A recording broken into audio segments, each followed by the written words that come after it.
You just get done watching a softball game and you decide you want to throw a softball. You pick up the ball and throw it, but it doesn't go to hit your target or go remotely close. Whatever that may be, this is the result of bad mechanics. My name's Nicole Bryan, and I played travel ball up until 18 years old, so all of my childhood, and I had to properly learn the mechanics of how to throw a softball. I'm here to give you some tips and tricks so next time you pick up the ball to throw it, you can hit your target. The first thing we're going to master is the grip on the ball. According to the Bat Nerd, a four-seam grip is the best for throwing a softball because it is traditionally a very straight throw with no arc or side-to-side movement. You don't want arc because the whole entire time when you're throwing it, if it's up in the air, that runner's running, and you can't hit the person's chest, which is where you want to throw a softball. If it's moving side to side, it's going to make whoever's catching the ball on the receiving end, it's going to make it very hard for them to catch it and to get that person out. Now that we know why it's important, let's figure out how to hold a ball with a four-seam grip. So we're going to first find the C of the ball with the seams. We're going to take these three fingers here and we're going to place it on the top seam, and this thumb is going to be on this bottom seam. If you'll notice, I have a slight gap in between the ball and my hand. This is so whenever you pick up the ball, and if it's palmed like this, it's going to get stuck in your hand and it's going to be hard to get out. Now that we know how to grip the ball, we want to know how to get ourselves in a good position to throw and to throw it accurately. Most people, whenever they throw a ball, they want to face their target like this.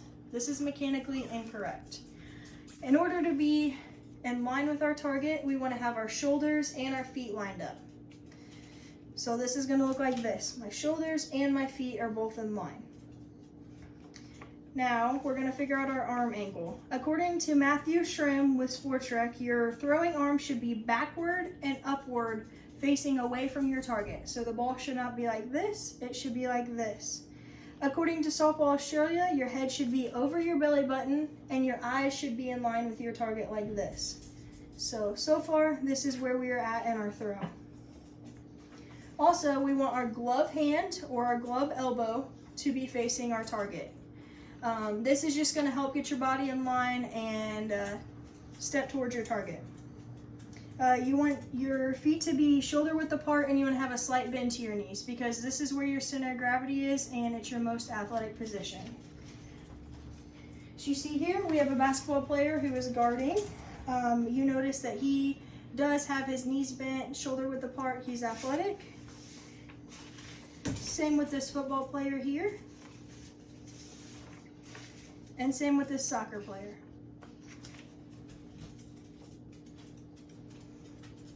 Now let's go over why good throwing technique is important.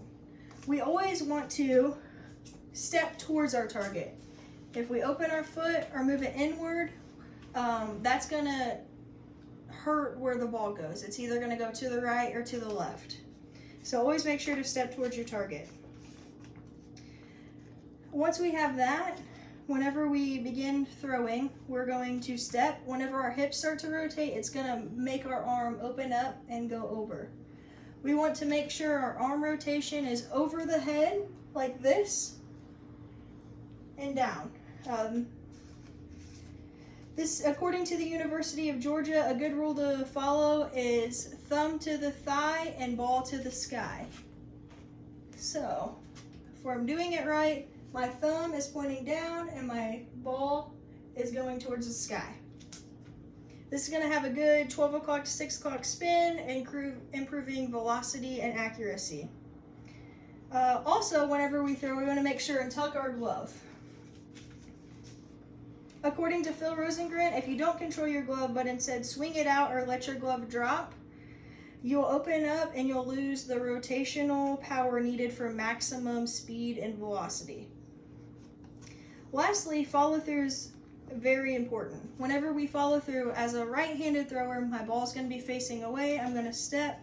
Whenever I release that ball, this hand wants to be over this left thigh. According to Ken Krause, you should keep the follow through long, loose, and natural.